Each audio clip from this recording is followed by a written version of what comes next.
சாதாரணமாக மக்களிடையில் ஒரு பேச்சு, இவன் வரும்போது என்ன கொண்டு வந்தான், போகும்போது என்ன கொண்டு போறான் அப்படின்னு பேசுறாங்க. ஆனா வரும்போதும் கொண்டு வரான், போகும்போதும் கொண்டு போறான், அது யாருக்கும் தெரியாது. வரும்போது சஞ்சித கர்மா, அப்படி என்ற பையை சுமந்து கொண்டே வருகிறான் அந்த குழந்தை.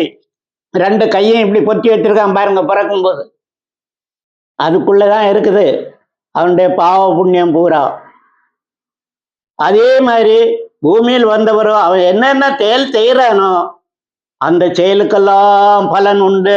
அந்த பலனை அதனுடைய லாப நஷ்ட கணக்கு போட்டு அதில் எவ்வளவு லாபம் எவ்வளவு நஷ்டம் அவனுக்கு கிடைக்கிறதோ அதே அவன் திருப்பி அடுத்த ஜென்மத்துக்குன்னு இந்த ஜென்மத்திலிருந்து அடுத்த ஜென்மத்துக்காக கொண்டுதான் போறான்.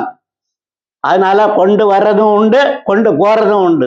சொத்தையோ சுகத்தையோ பணத்தையோ அல்ல, கர்மாவை, கர்மம் என்று சொல்லக்கூடிய கர்மாவை, சஞ்சித கர்மாவையோடு வந்தவன்.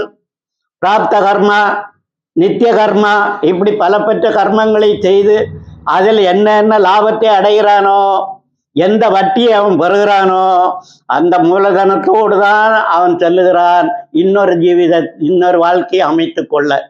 இந்த பூலோகத்திலிருந்து தன் பெறுகின்றால் இந்த உடம்பு தான் அழிதே தவிர ஆத்மா அழிவதே இல்லை.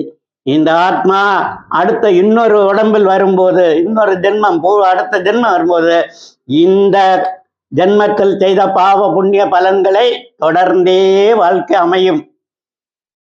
அதாவது யார் யார் இந்த இடத்துல தான் பிறக்கணும், எனக்கு இந்த அப்பா வேணும், எனக்கு இந்த அம்மா வேணும், நான் பெரிய குடும்பத்துல பிறக்கணும்னு யாரும் கேட்க முடியாது. சொந்தம், பிறக்கிற சொந்தம், சம்பாதிக்கிறது, தனக்கு அலையிற மனைவி மக்கள், தனக்கு கிடைக்கக்கூடிய கல்வி, தனக்கு கிடைக்கக்கூடிய சொத்து, இந்த 5ம் எந்த ஆளாலையும் யாராலையும் மாற்ற முடியாது. இறைவன் அளிப்பதுதான்.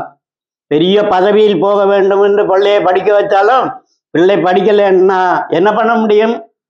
அதே மாதிரி ஒருவன் பெரிய கோடிக்கணக்கில் சம்பாதிக்க வேண்டும் என்று பிசினஸ் பண்ணாலும் சில சமயம் நஷ்டம் ஆகிவிட்டால் என்ன பண்ண முடியும்?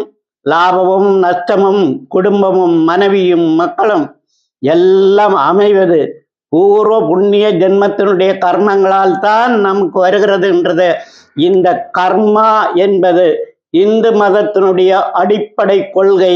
இன்று உலகம் பூராவும் ஏற்றுக்கொண்டிருக்கிறார்கள்.